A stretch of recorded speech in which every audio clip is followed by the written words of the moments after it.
Hi guys, बघा माझी पराठी हे दुसऱ्या वावरामधली आहे, बेडवरची. याला गांडूळ खत टाकलेले आम्ही आणि ह्याला आम्ही घरगुतीच फवारतो, रोजदार लावत नाही, काय नाही. म्हणून एवढी शुद्धी आहे मित्रांनो, चांगली आहे आमची पराठी. बघा हे दुसऱ्या वावरामधली वारानं सगळी पडली, पण ही चांगली आहे एवढी. याला आम्ही गांडूळ खत टाकले होतं.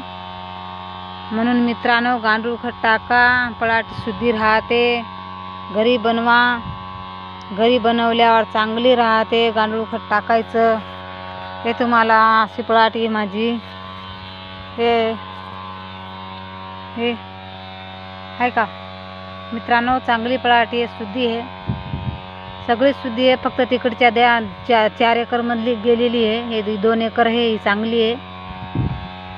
मित्रांनो, सगळ्या लोकांना शेअर करा, मला सपोर्ट आणि मदत करा मित्रांनो. हे तुम्ही पण लावा बेडवर आणि गांडूळ खत तयार करा मित्रांनो. घरी जर गांडूळ खत तुम्ही तयार केलं ना, 1 टॅलीमध्ये कमीत कमी 20 थैले गांडूळ खत निघते. म्हणून म्हणालो मित्रांनो, 90% गांडूळ खत टाका, 10% आपले राशन खत टाका. यानं पराठी खाली हेच होत नाही, लाल पडत नाही, हिरवीची हिरवी राहते किती दिवस. यानं काय लय आणू ताकद त्याची लय मजबूत राहते गांडूळ खतानं. हे राशन खत का थोडंफार काम करते हे, पण हे गांडूळ खत नाही का लय काम करते मित्रांनो. गांडूळ खत तुम्ही पण टाका. आणि आता माझी एक विनंती आहे यूट्यूब फॅमिलीला, ह्या सगळ्या लोकांना शेअर करा, कारण की लोकाला पण समजायला पाहिजेत गांडूळ खत टाकायचं.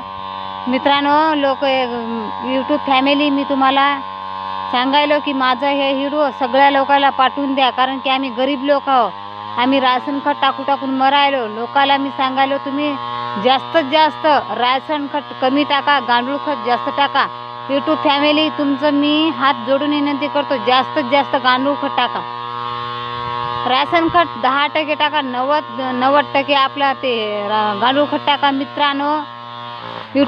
माझा यूट्यूब भाऊला म्हणालो मी, तुम्ही सगळ्या लोकांना पाठवून द्या. हे व्हिडिओ चांगला आहे, शेअर करा मित्रांनो, सगळ्या लोकांना पाठवा. व्हिडिओ हे चांगला आहे म्हणून सपोर्ट करा.